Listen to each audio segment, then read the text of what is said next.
Desculpe, estou um pouco atrasado, mas espero que ainda dê tempo de dizer que... Todas as coisas desta noite falam sobre a síndrome de burnout, o último bloco. Lucas, em que fase do tratamento você está? Você ainda está afastado do trabalho?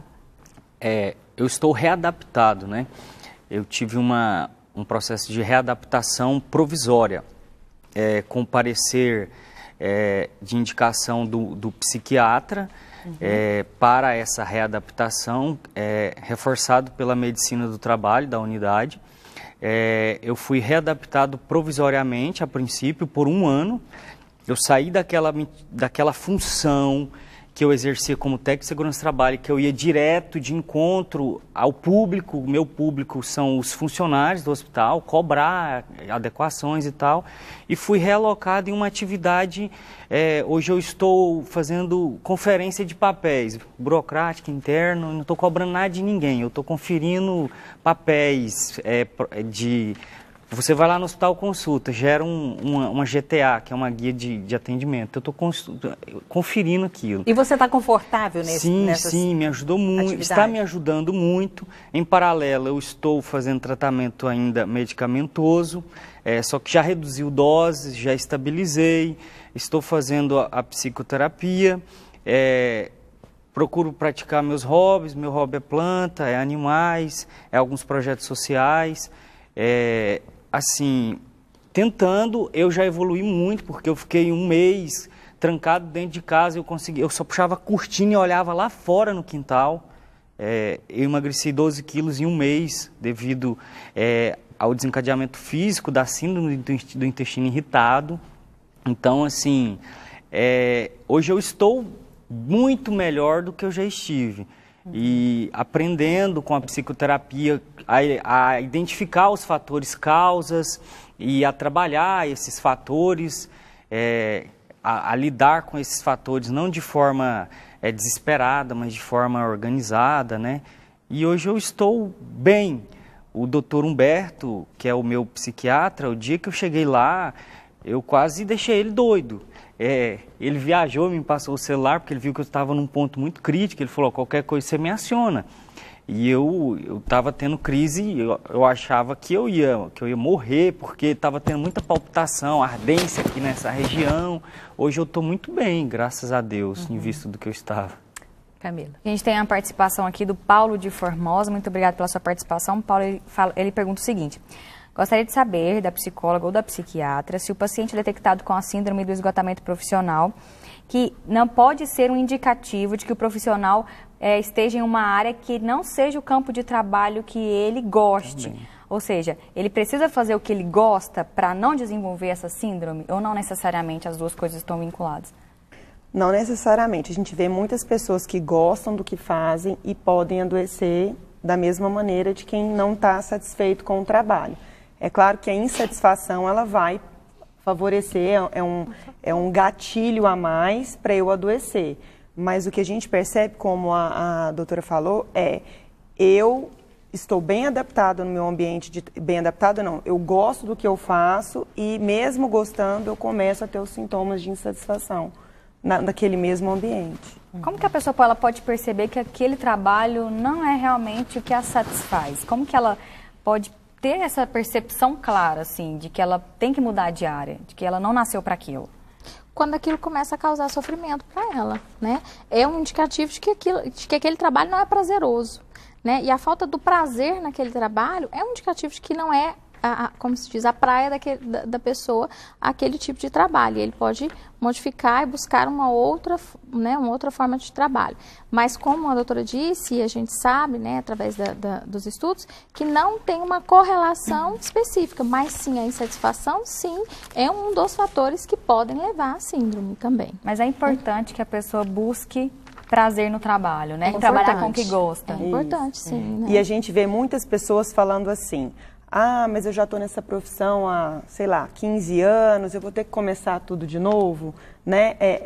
Enquanto a gente não morrer, a gente pode começar várias vezes, né? A pessoa que se reinventa muito, né, que tenta buscar essa satisfação, o que eu vim aqui no mundo fazer, né? Qual que é o meu propósito? A chance dessa pessoa ela ter mais momentos de felicidade é muito maior do que aquela pessoa que simplesmente estagna e fala, não, eu passei no concurso, agora eu tenho que ir até o fim. Né? Então a gente sabe que a satisfação ela está muito relacionada com o seu propósito e na terapia a pessoa vai entender do que ela veio fazer aqui. Né? Eu lembro muito do Chaves, né, que foi interpretado pelo Roberto Bolanhos, que morreu e ele se descobriu o Chaves com 44 anos, né? Então talvez as pessoas ainda achem que não tem tempo, mas tem ainda, né? Algumas pessoas ainda podem, ainda têm a opção de buscar uma atividade prazerosa, né? Outros nem tanto, né? E aí entra a readaptação também, como ele disse, no Estado a gente trabalha muito com a readaptação de função. Quando o sujeito ele está naquela função e que está tendo prejuízos, né, que está sofrendo alguma situação em saúde que seja mental em função do trabalho, a gente procura fazer o processo de readaptação para que ele trabalhe em um local que aquela situação estressora não esteja presente. A gente está falando, quando a gente... Estamos citando aqui um caso de um servidor público, você também trabalha no serviço público, mas se a gente pensar na iniciativa privada, onde você não tem praticamente nenhum tipo de estabilidade e onde o trabalhador muitas vezes ele excede aquilo que ele é capaz para ele mostrar um resultado, para ele poder ser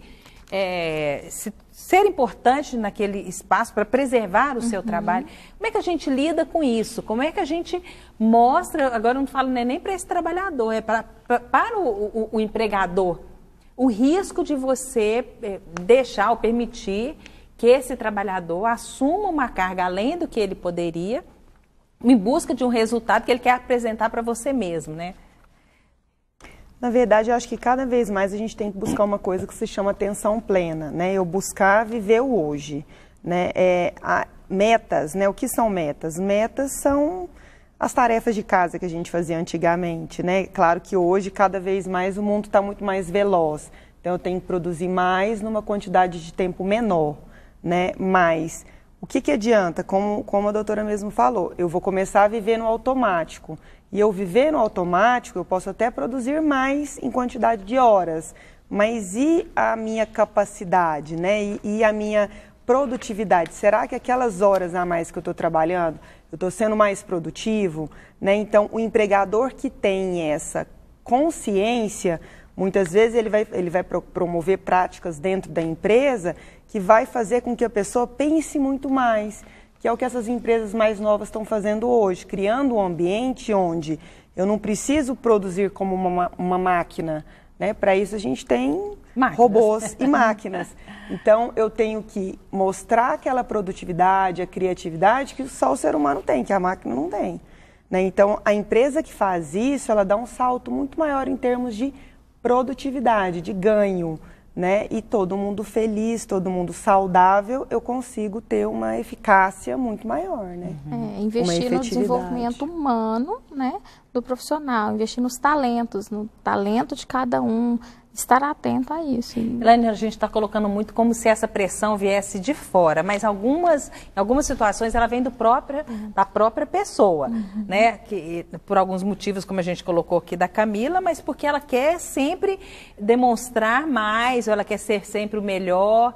Nesse caso também há um desequilíbrio aí. Sim, e a gente percebe que essas pessoas que tendem a ser mais empolgadas com o trabalho, a querer ser mais produtivas, mais proativas, elas acabam tendo maior suscetibilidade a esse estresse prolongado, né? Porque ela se frustra em algum momento, porque a gente brinca que a gente cria tudo menos expectativa no outro, né? Então a gente cria muita expectativa de que vai ser reconhecido, disso, daquilo, que o meu trabalho vai ser valorizado, e às vezes não é esse o momento, às vezes não é essa a visão do chefe no momento, às vezes não é essa a visão da equipe, às vezes vai ter um entrave ali na equipe. Então a gente precisa criar expectativas em relação a nós, o que a gente pode fazer, até onde a gente pode ir, né?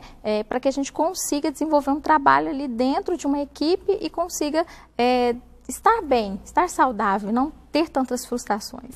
Lucas, você pretende voltar para a sua atividade anterior? Eu estou há 7 meses afastado e o prazo dado pela junta foi 1 ano. Hoje eu ainda não consigo afirmar, ora eu desejo, ora não, mas Eu pretendo sim, mas eu vou ver como vou estar até lá, né, quando chegar esse prazo de 1 ano, como é que eu vou estar para voltar, ou se eu vou precisar de mais algum tempo, mas eu quero voltar sim. Eu quero voltar, mas isso não depende só do meu querer, né? Depende de como que eu vou estar realmente, se eu apto ou não para voltar. Em algumas situações, o trabalhador volta para a mesma função.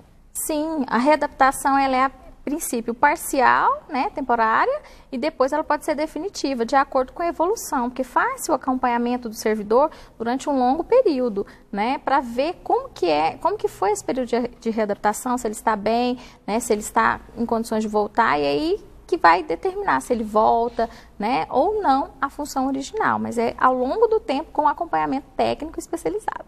O Fábio Rodrigues está perguntando aqui, ele é dono de uma microempresa e ele está perguntando se ter espaços e ambientes acolhedores dentro da empresa, não só também o chefe ser bacana, mas ter o espaço de acolhimento, de lugares para esse funcionário dormir, tirar uma soneca ali, ou o intervalo dele, se isso é importante também e isso é uma forma de prevenção. Tá, quando ele fala em acolhimento, seria nesse sentido de questões físicas, né? Eu acho que vale a pena, sim, testar essa inovação dentro da empresa dele, mas cabe a contrapartida da equipe também, né? Eu preciso ver como a minha equipe vai reagir a isso, porque é uma inovação que ele está tentando implantar, ele precisa sentir a equipe, se isso vai ser ideal, se isso vai ser bom, mas a gente sabe que fisicamente o repouso, né, após o almoço é interessante para a produtividade, né, mas o ideal é que ele trate isso com a equipe para ver o retorno que isso vai ter. Mas quando a gente fala em acolhimento, um ambiente acolhedor dentro da psicologia, dentro de um sistema de RH, a gente fala em um ambiente em que as pessoas têm empatia pelo outro, as pessoas escutam o problema do outro, as pessoas sentem o problema do outro e as pessoas ajudam esse outro a resolver o seu problema. Então, nesse sentido, é que a gente fala de acolhimento dentro do ambiente de trabalho, de ter empatia com o próximo e com a doença do outro, para que a gente consiga dar o tratamento adequado para ele. Nosso tempo acabou, Camila, ainda teríamos mais participações. Aqui, seu Márcio de Jataí, só falando assim que ele sente alguns momentos de ansiedade, mas que já está procurando se tratar e que ele queria saber se o diagnóstico é esse, né? Mas, como vocês já disseram aqui durante o programa, ele tem que ser encaminhado mesmo para ter um diagnóstico disso, né? Apesar de ser uma doença nova, é uma doença que tem sido muito falada, é uma doença que tem sido discutida nos ambientes de trabalho, então eu sugiro para essas pessoas que acham que estão passando por isso, que procurem seu RH, que mostrem para essas pessoas, no departamento médico da sua empresa, que você pode estar caminhando para uma doença dessa.